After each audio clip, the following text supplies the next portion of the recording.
శ్రీపాద సుబ్రహ్మణ్య శర్మ గారు అధ్యాస భాష్యం గురించి చెప్పారు. గురువుగారు అనుమతి ఇవ్వడం అనేది భాగ్యం. ఒకటేంటంటే నిత్యము అసత్యమైన దాన్ని నిత్యము అనుకుంటున్నాం కాబట్టి అనిత్యము అని చెప్పడానికి సమయం ఎంతైనా అవసరమైన గురువుగారు చెప్తున్నారు. లేదు, సమయం సరిపోదు, ఎందుకంటే ఎన్ని జన్మలెత్తినా సరిపోదు. కాబట్టి గురువుగారి దర్శనం అయితే అయితే రెండు విషయాలు. గురుగారితో పాటు గురుగారి ఆస్థానంలో సూర్యనారాయణ శాస్త్రి గారు అని, వేడూరి సూర్యనారాయణ శాస్త్రి గారు అని నైయాయికులు అంటే శాస్త్రాలు అనేకములు ఉన్నాయి. ఇవాళ అంటే మాధ్యమం ద్వారా అనేక మంది విద్వాంసులు కూడా చూస్తున్నారు కాబట్టి మనతో పాటు వాళ్ళు కూడా వింటున్నారు.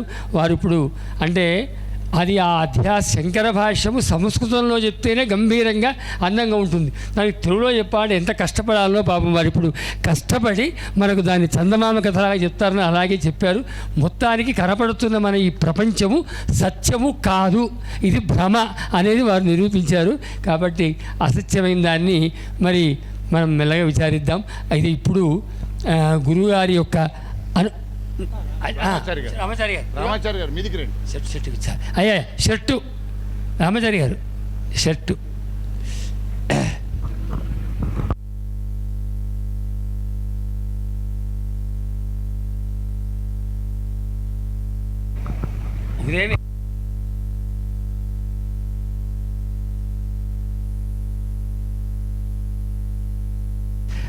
ఇప్పుడు సమయము చూసుకుంటూ కార్యక్రమాన్ని దేన్ని కూడా అతిక్రమించకూడదు. కాబట్టి గురువుగారి అనుమతితో ఇప్పుడు మా దర్శన వెంకన్న గారు ఈ కార్యక్రమాలు వరుస క్రమంలో చెప్తారు. వారికి అంటే కొనసాగించారు. ఒకటి ఏంటంటే నాన్నగారిది అంటే గురుగారు అనుమతి తీసుకున్నారు.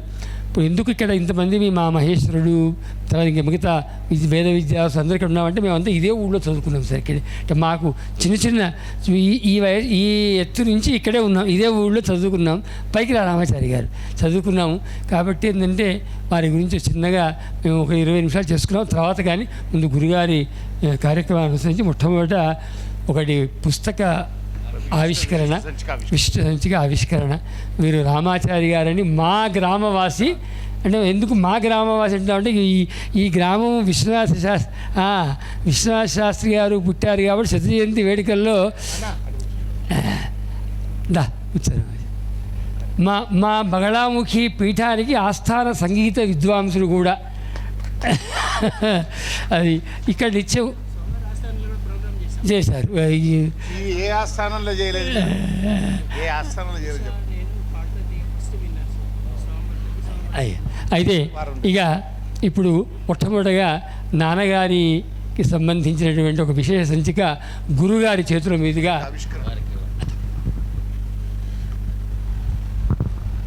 గురుగారి అనుమతితో ఇది శ్రీపాద సుబ్రహ్మణ్య శాస్త్రి గారి మెడను అలంకరిస్తున్నది. గణపతి గారు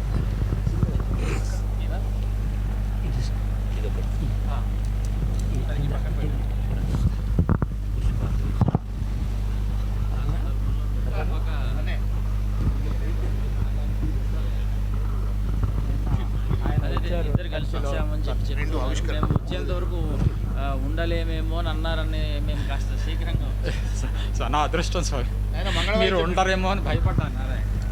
మేము బలంగా ఇచ్చాను కదా, అది పెట్టు. మేము వచ్చేంత వరకు తమ అమ్మవారిని నా అదృష్టం సార్.